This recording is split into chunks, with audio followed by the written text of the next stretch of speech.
Hello, everyone. Welcome to another episode of the Gooners podcast. Of course, we are back after the international break.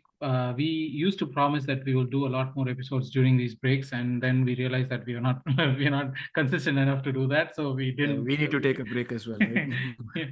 I mean, yes. So we are back after the international break. Today, we are going to discuss about the preview of the Chelsea game. With me today, I have Arun with me. Hi, Arun. Hello.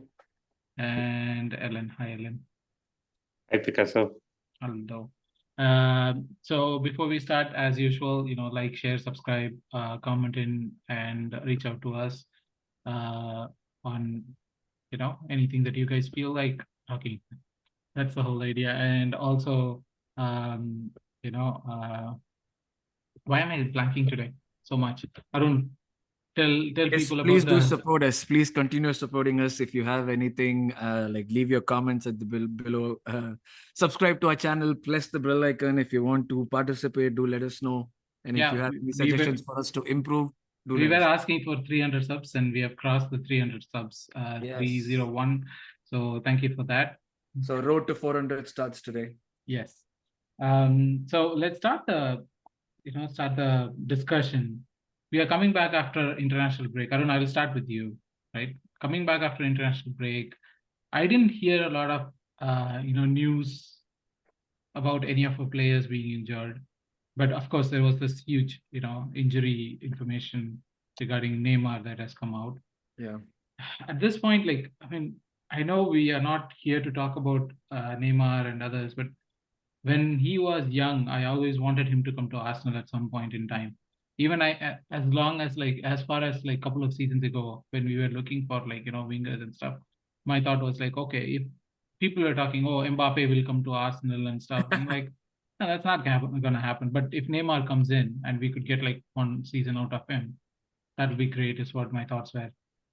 Such a great player, but ruined by injuries. Fantastic player, unfortunately cut down. Like his career has been cut short by injuries. I read a very interesting stat. Like, I think before he reached the age of 21 or 22, when he made the transfer to Barcelona, he had already played 225 games for Santos, and that's playing in a league where the refereeing is probably worse than what we have here. I With mean, like I don't know if there can be anything worse than Premier League referees at this point. True. Oh, my bad. Touche. So I would like just say, like, the amount of workload put on someone that young, and Neymar was never known for his physique, right? So he was like, I remember when he was young and when he came to Barcelona, he was really skinny, Yep. and he was never protected by the referees, and that's a common thing that's happening to a lot of young players playing in the Premier League right now. The young Saka. most notably Saka. I'm certain that sort of played a role in Hazard's like decline and early retirement as well, right? So like players like Hazard don't happen often. You can compare with all the stats and everything, but the ability of a player to like change the complexion of a game on his own. Hazard's probably one of the first names that comes to mind in the last 10, 15 years in the Premier League. And that guy is retiring before he got to his mid 30s. And Yep. it's unbelievable. He's hardly played anything in the last 4 years. So when I think about Neymar and like the recurrence of injuries, it's so sad. And it's my worry is that it's not being taken as a lesson. Like, I don't know if things are being improved in terms of player, like preserving the player, or like having routines that would make sure that the player doesn't get injured as much or like get hurt by the opposition. Nothing from the referees, of course. I don't think we can expect anything from them at this point, but like nothing from the referees, and we don't know if doing this is actually like the right thing. Even like the minutes are not being managed. Like it's we have like a live case, couple of live cases with like Neymar and Hazard. So That for me is probably like, the biggest thing I was thinking about while hearing about Neymar's injury. And it was good that Saka did not go for the international break, because I'm pretty sure that had even a half fit Saka gone, he would have definitely gotten Yeah. badly. So yeah, it was one way is like looking at counting the blessings, but a career like Neymar shouldn't like go down like it is right going down right now. He shouldn't. He's not the type of player who should be playing in Saudi at his age. Um, I it's mean, yes, like Ellen, the thing is like, even though there are things that's happening around football, right? Like for example, we have brought the five sub rule. We have the head concussion rule, like sub for concussion. We know that we are playing like to the like we have bigger squads, better injury management, better medical facilities. All those things are better training and all. But still, this seems to be the concern. Like, for example, when we talk about Ronaldo and Messi having these long careers, they are playing in their 35, 36, 37, and those long careers is what we wanted our players to be. And then we were talking about like we at Arsenal know how bad these injuries are. We have seen players like Diaby, we have seen players like Jack Wilshere who were Wilshere.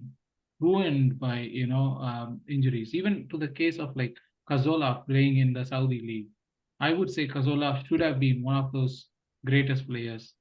Like the technical gift that he had was not utilized. Rosicky was not utilized.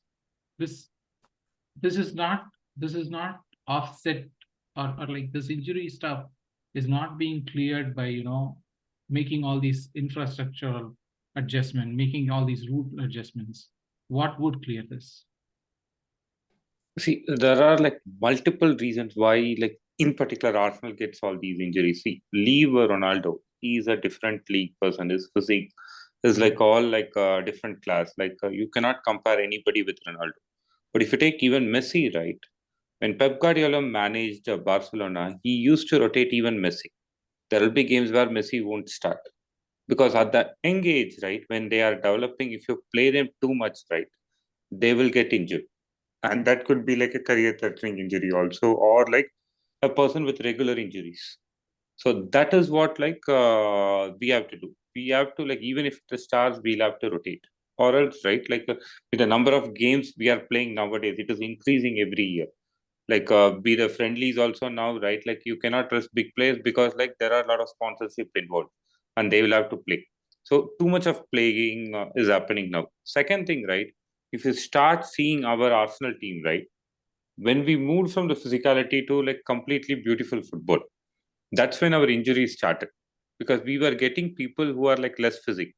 And then with like whatever we just discussed, like with the referees not protecting them and everything.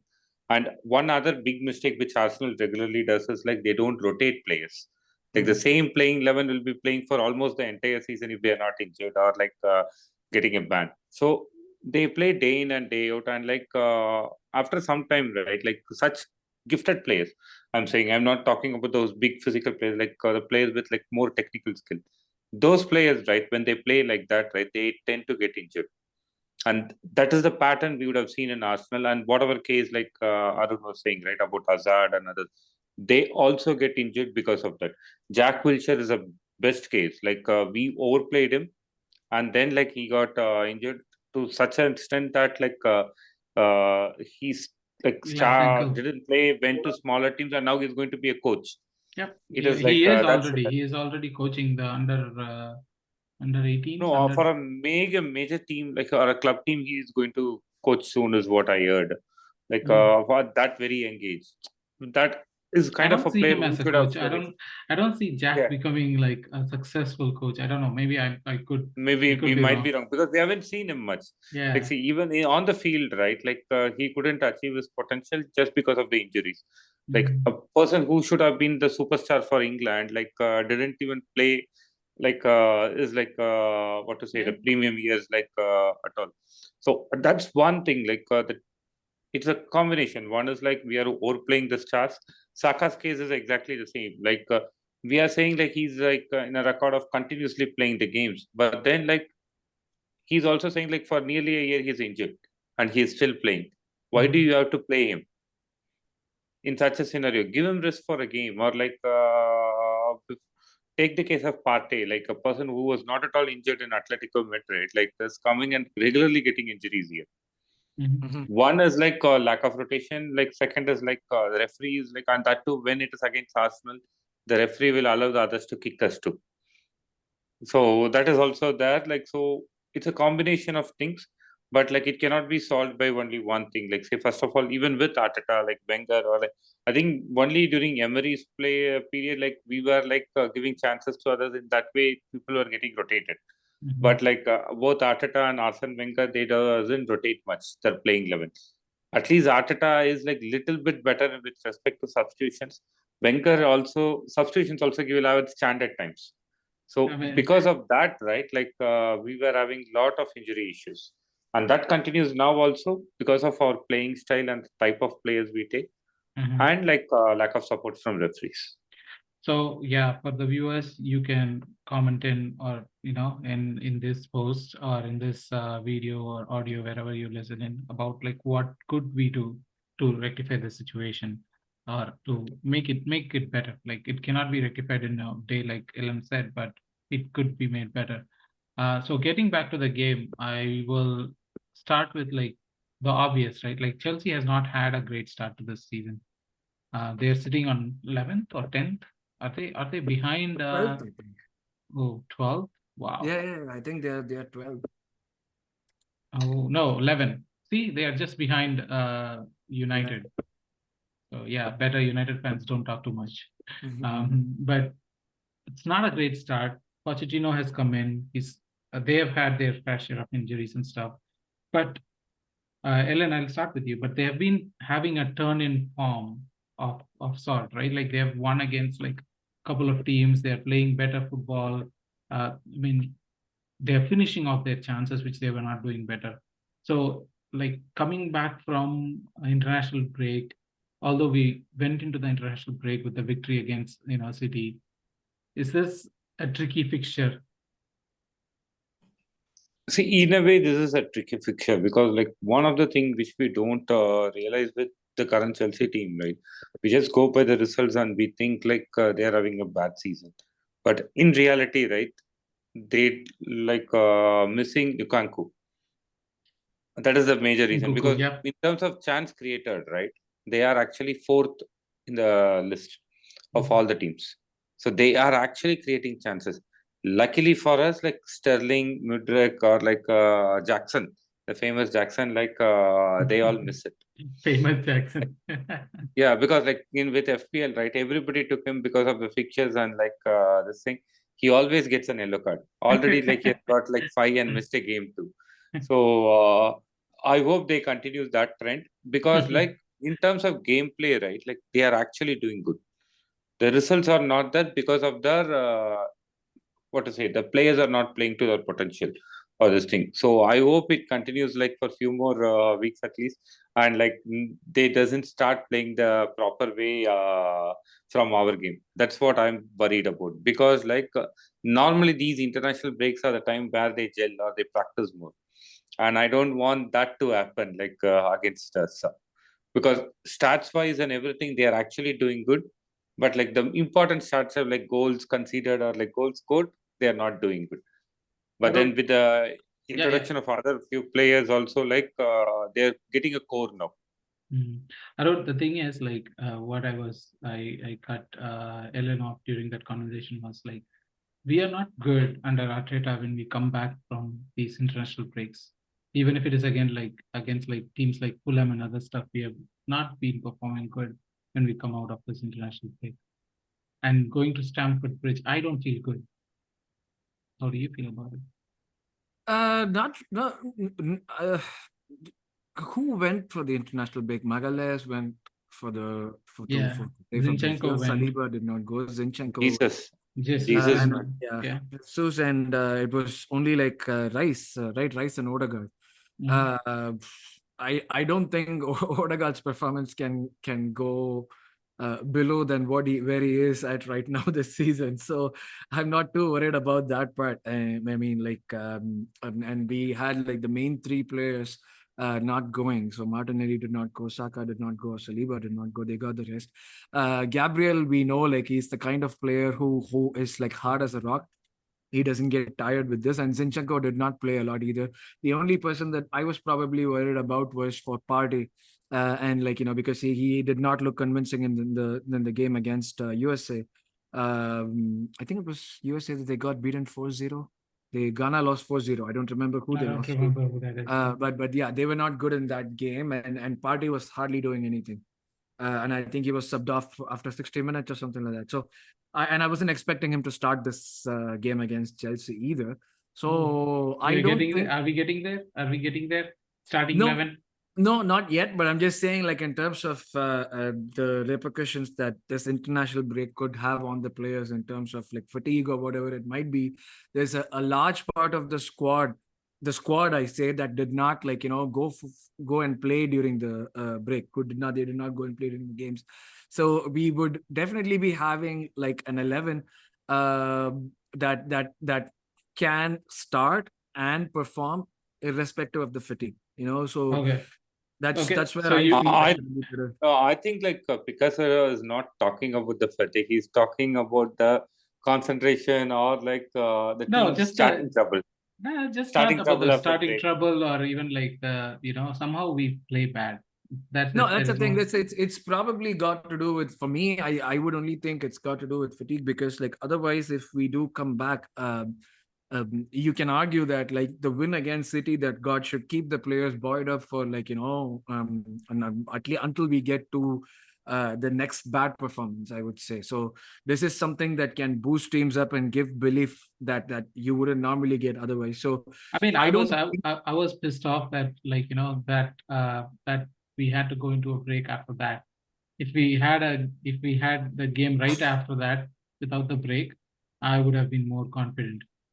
I think it's crucial that we won the game and went into the break like on the back of that win, because then you don't have to think about what to change or what to improve, and not have the time to immediately implement it. Like we did played a really good game against City. For me, like it's probably one of the best games that we played so far this season. We played really well, and we went with the confidence that particular win gave. So for me, when these guys do come back, they would just be wanting to like push more and do more, and continue the momentum. So that's what I would believe. I think like this is actually good for us. I'm not like worried about a bad performance, and even if we do play badly this season, we've shown that we can get the points and not like drop too many points even if we do play badly. Apart from that Fulham and the NLD game, the remaining 6 games, like the efficiency with which we are playing in terms of reducing opposition attacks, and it's Chelsea, they're not going to be like doing a lot, I believe. And even if they do, I'm firmly sure that like we'll be able to counter them. So I'm really not worried about this international break. Whereas the next one, I would be a little worried, because we play another 5 games before going into another one. Five Yep. games in the league, and like I think 2 or 3 games in the cup games. Yep. So I'd be more worried about that than this one right now. So you actually started that starting lineup discussion, so I'll stick with you for a little bit about that. So put your starting lineup on paper. What would that be? Raya would, of course, start at goal. I think he's firmly set as the number one right now. Until he makes like some terribly bad mistakes, he's not going to go. He's still going to be That's not number one. enough. That's not enough. What he did in City to put him out. Well, the manager apparently wanted him to do that, so any blame goes to the manager. And if that's the case, then I believe like it just he's going to just continue. Left, like I think Gabriel, Saliba, and White, all three would start. On the left, I'm not certain if Zinchenko would start or Tomiyasu would start.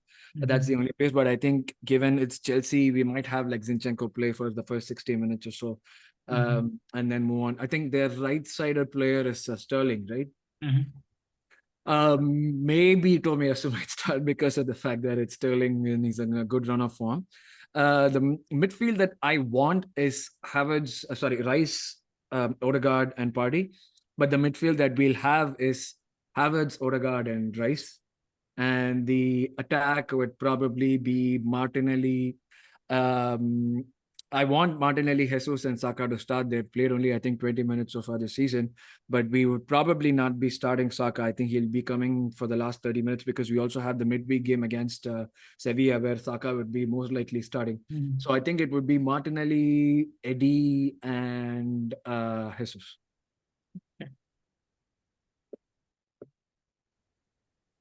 Ellen, actually, Arun made everything kind of easy. Like what he wanted and what the manager would do is what he went with. I actually thought it would be a different question, but with Chelsea, their midfield is very, very strong, right? Like I mean, they don't have a lot of option on what they can do, right? Like their starting line is actually picked up already. Like there is no surprises that's going to happen, like Silva, what's his name, Disasi, and all those people. But their midfield is very strong with Gallagher, Fernandez, and Pesaido.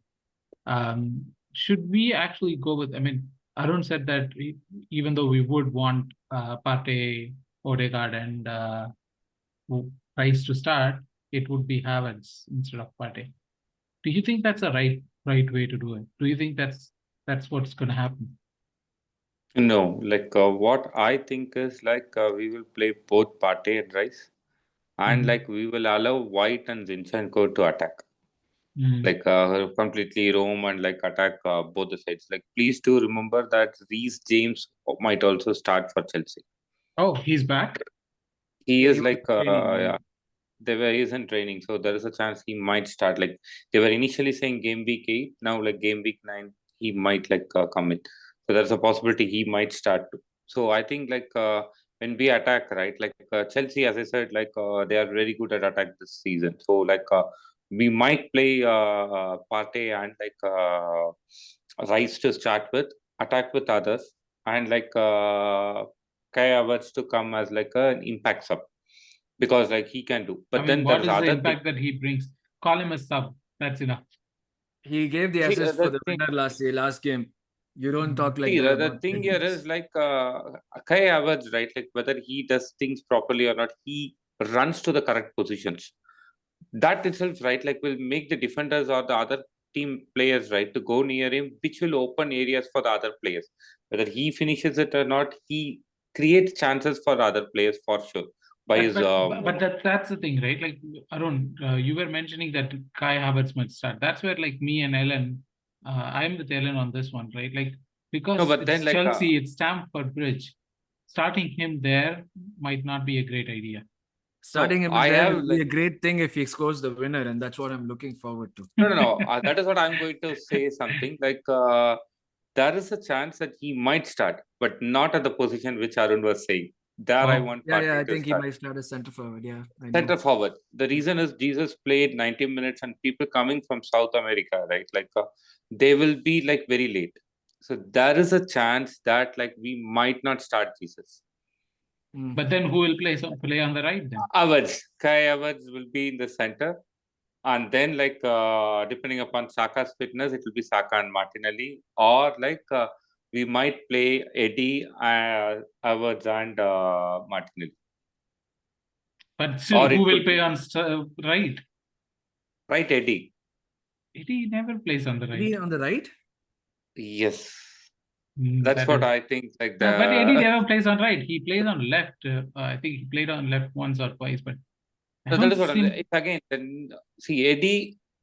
I feel like say Havertz and Eddie both start right. Like one has to play center forward. I think he will not allow Havertz to go to the right. I think like he will play him in the center and move to Eddie. The other option will be like not starting Eddie, Havertz and Trossard. But still, Trossard is not a Trossard is right-sided somebody player. who can play anywhere. Like I know he's good at left, but he can play the other side too. Not like Like, the again, either all option. this was like I also doesn't like because without Saka, right? Like we actually that is one position where we haven't filled by a backup. I mean, See, without Saka, we I can would say play. Nelson, I would or others we can say, no, but I like would play. What's his name? Vieira more. Fabio? More. Yeah. Fabio again like left-footed, right? Like that's the Uh, problem. I mean, Saka doesn't play Same as on. Havertz. Yeah. Fabio and Havertz, they have the same like this thing. That is why I expect Eddie to go there. I know Eddie is like not going to add value there. But like since both Fabio and like was being left-footed primarily, like that is why I'm saying. I know this is like completely this thing, but like I It think with doesn't the sound if it Saka doesn't is sound likely. yeah, that is what if like Saka is injured, right? Like and he cannot play. I think like we have to go with something like this. Mm, that's a worry. But in that thing, right? Like I was talking about the midfield. Where do you think would be the game decided? Like right in the midfield or like because I feel that both the midfields are strong, and that's where for me the game would be decided. Do you feel that same way, or do you think for forwards fire? That's it. See, Chelsea's forwards are at the moment they are not playing to their potential or they're weak, and our defense is like really good with both Gabriel and Saliba, and like whether it's Raya, Ramsdale, our goalies are also good. Mm-hmm. So, as you rightly said, like it will be a battle of midfield, and whichever team does well on that day, right? Like they are going to be the winners for sure. More than the forwards and this thing, like see, even our forwards like doesn't shoot like properly, and their defense is also like will give us a lot of chances. But then like the actual battle will happen in the midfield, so that will decide like because we need to create 10 chances to score one or two, and like even though they create 10 chances, they will not score based on their current form. So like to create that 10 chance, right? Like it will be a battle in the midfield. Which Mm-hmm. team is allowed to do that? Arun? I have a differing opinion here. I think it'll be like the wings that will decide the game, Interesting. especially if Reece James is playing, because Martinelli is our most potent weapon, and Reece James at the right against Martinelli would definitely be a good battle. Similarly, Levi Colwill, who is playing at left back for them, is playing like really well. Again, it's only 7, 8 games. It doesn't mean that he's going to be like a. He could be a fantastic player. I don't know, but I've seen only 8 games, and so far he's played really well in at LCB as well as left back. So I think that wing battle between them and their wingers are also good. They're like Sterling is in form. Forget about their striker. Sterling is in form. I forget who plays on the Cole Palmer. He's also Comedy. like he's also a good player, and Good. that against Zinchenko and Ben White would also be a good battle. So I feel that it'll be the wings because Jackson is not firing, and like Ellen said, our defense is really good. I find their midfield to be a little imbalanced because you really don't have a fight. They really don't have a final phase midfielder. Like Nkunku, like Ellen said, could have made that difference, but since they don't have him, it's more like I find a very flat midfield. Like players who are good in the phases of the build-up, but not the final phase. So I do not, unless we leave like generous amounts of gaps like we did in the NLD, where like the midfield and the attack, where like there was a lot of space between them. I really don't see Chelsea getting anything from the middle if we play as we normally do, unlike the NLD. If we play like the NLD, yeah, they'll even with that limited midfield, like with similar players, they'll do better because Enzo is a good player.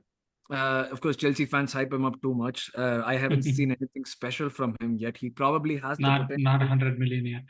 No, he probably has the potential to get there. But having someone like a Rice, and if Party does start too, that will like completely shut their midfield down. I don't see them doing anything if we start Party and Rice, or even like Rice and Jorginho for that matter. So I really don't see them like doing much in midfield. I forget who's the third midfielder. It's Caicedo, Enzo, and Gallagher. Gallagher. Gallagher. Yeah, Gallagher keeps running. Gallagher keeps running, and like I said, all three are very similar midfielders. Like none of them can provide that final killer pass to go in and like exploit through the midfield. They'll get probably run with the ball, but I Yeah. don't see them doing anything beyond that. So for me, it's mainly like a battle of the wings, like our wing backs against their wingers and vice versa. That's where I see the game getting decided. But who would be the decisive player? Like if we have to pick one player right now. Martinelli. Okay, Ellen? Martinelli.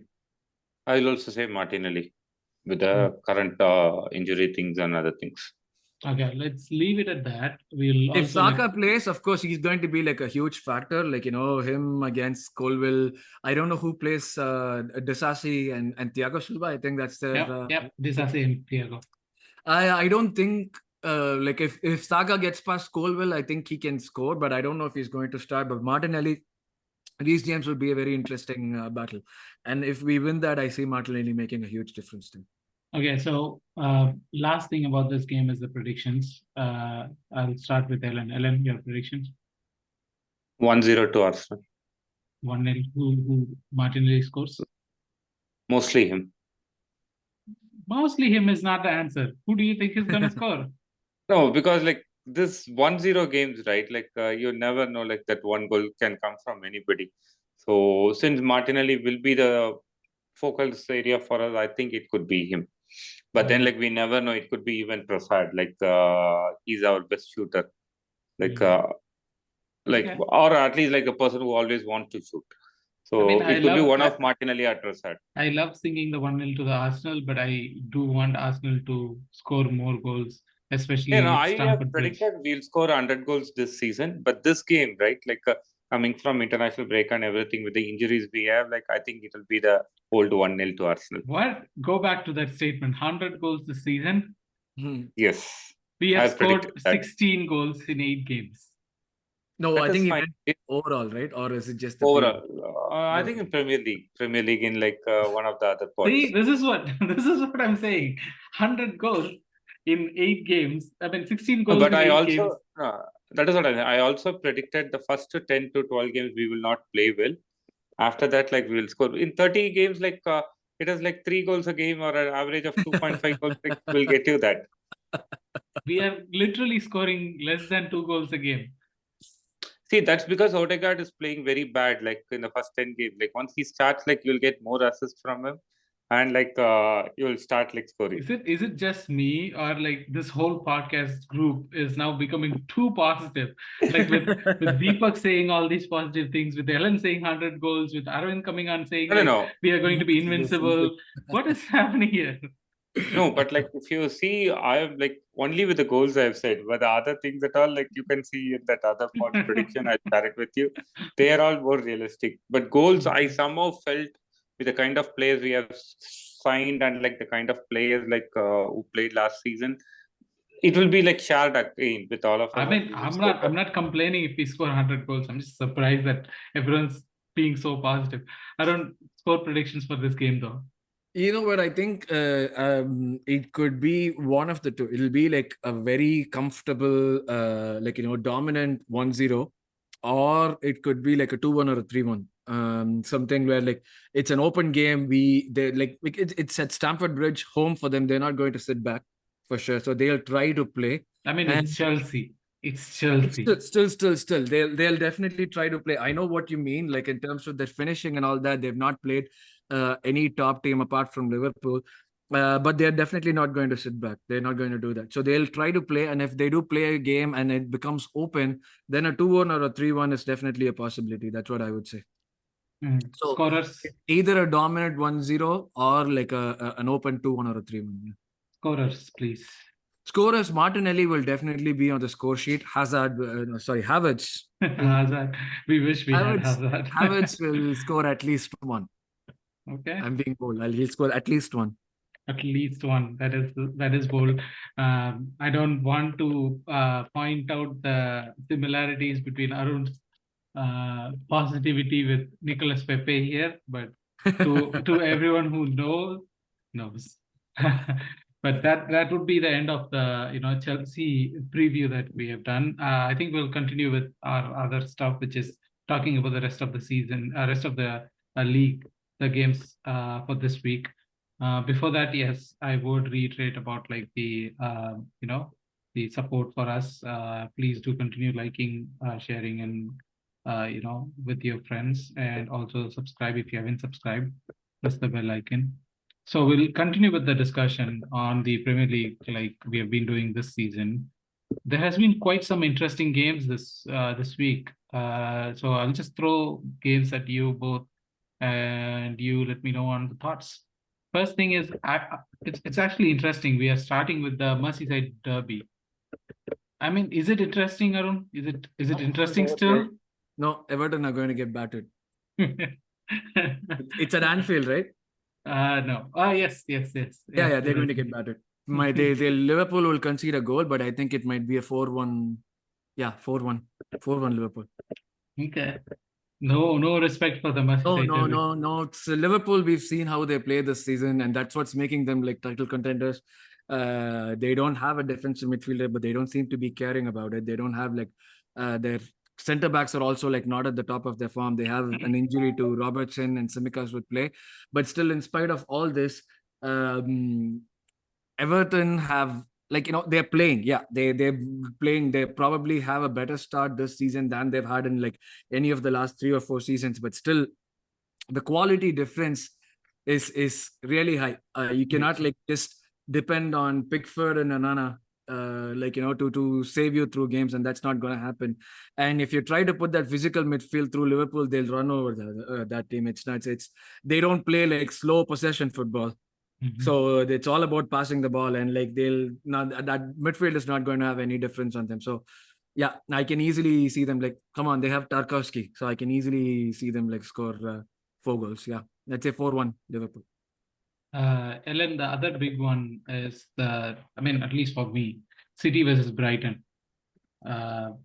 City are not at the top of their games, and Brighton did lose a game recently and pretty badly. So, do you see this game? I mean, it's at Etihad. So, do you see this game being like where City becomes like, okay, this is me getting back my place, or do you see Brighton going like, nope, not yet? No, City will win this comfortably against Brighton. Brighton so far this season, right? Like they are not like keeping clean sheets, so they'll definitely concede. But like what I'm going to say might be a surprise is like City will win because of Foden and not because of Alvarez or Haaland. Alvarez is like coming back from like as I said, South America, so he may or may not start, or even if he start, there will be fatigue because I think he played the entire 90 minutes. And Haaland record against Brighton is not that good.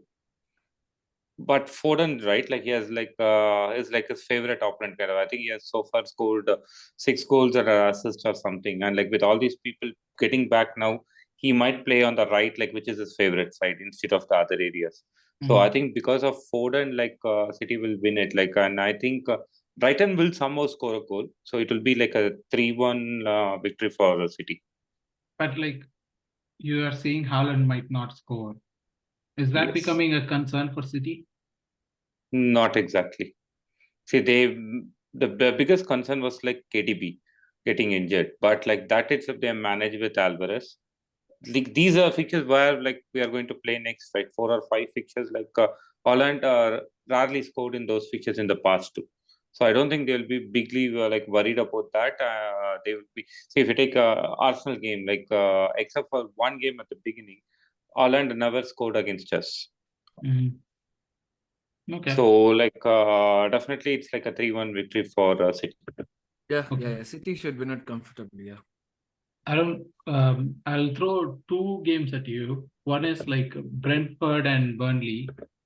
I mean, Burnley doesn't seem to be doing well.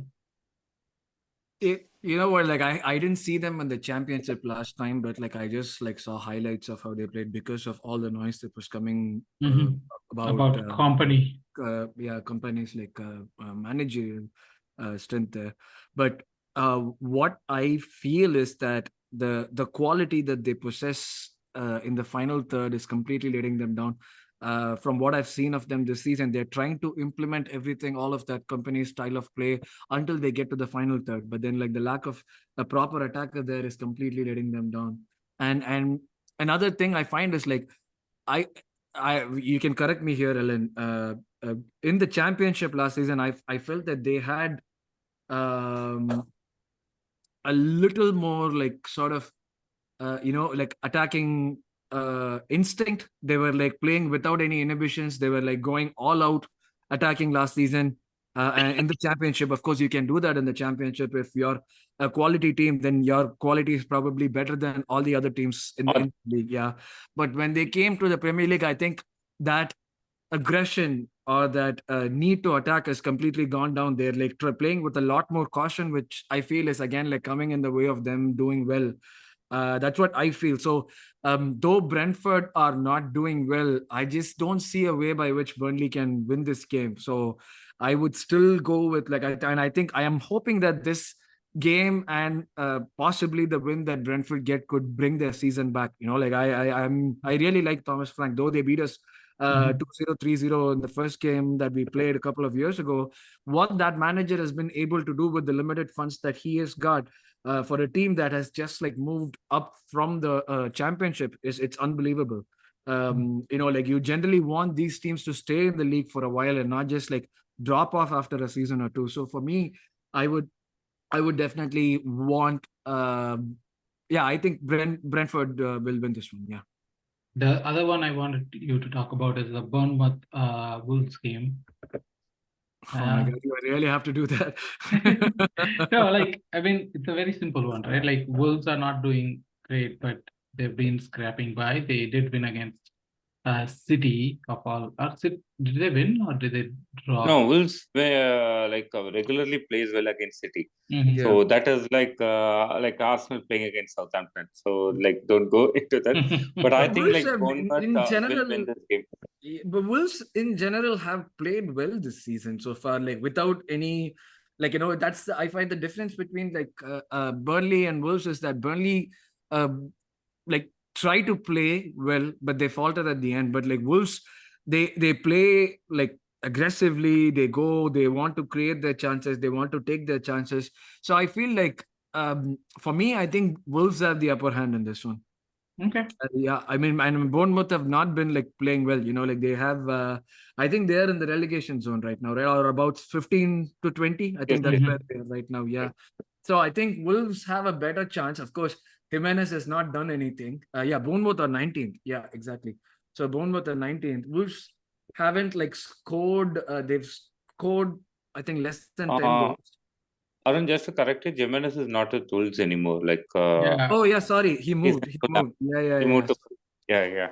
That's My why bad. you're not seeing his name. But then Yeah, Neto and that Korean guy, Yuang guy, yeah. Yeah, Hee-chan, they That are yeah. Hee-chan. like yeah, We'll refer to him as the Korean guy, like Pep. yes, No, but yes. Neto is definitely going to be a The threat. Korean guy is yeah. No, the And I Korean don't guy is the see guy who defeated City that day. City, yeah.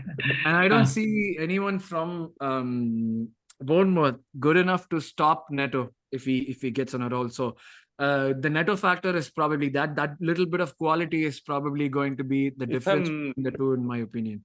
I think if I'm right, Bournemouth's goalkeeper is Neto, right? So Neto can stop Neto. Neto against Neto, that would be good. But yeah, still I would go with Wolves. It won't be it's either a Wolves win or a draw.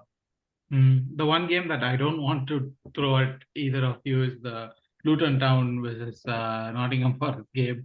Forest will win. Forest will Forest, win. Luton, Forest. like for any game they play, I would like with my eyes closed pick the opponent to win. Yeah, Because Luton has been really bad. Luton and Sheffield, they both are definitely going down. Mhm. Okay, so that's where the next question, Ellen. Sheffield versus United. I know Sheffield has been bad, but United has been bad too. But United at least have players to win this game. Yeah. It's as simple as that. It will be like a 2-0 win or something for United. I don't because Sheffield concedes shots with all the teams. They are at the last and shots conceded wherever you take, outside the box, inside the box, or anyway. So I think United will win this 2-0. Arun, Aston Villa West Ham. Oh, that's going to be an interesting game on Sunday. It's Aston Villa's home game, right? Yeah. That's going to be a very interesting. Emery versus Moyes. Yeah.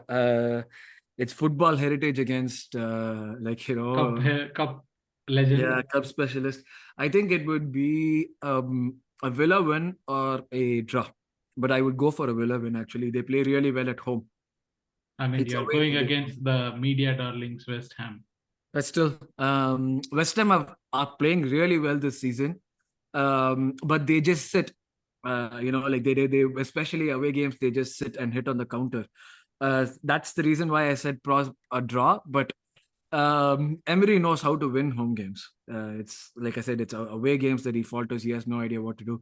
So since it's a home game for them, I would definitely give them the edge, and I believe they would be winning the game. Fine margins, 2-1 or a 2-2 draw. Yeah.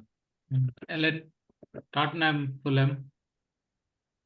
See, the way Madison and Son are like playing now, Son is like a center forward for them. They have the personnel to win this. I don't want them to win this. I Hopefully, Son mean, doesn't would start because of his Leno like play for Arsenal there? No, even though Leno plays like for Arsenal, but like Tottenham are like with a good coach this season and they are playing good. Bissouma, everybody is like playing at a different level this season. So Fulham might not be the team that will stop Tottenham this week. So it will be like a 3-0 win for Tottenham.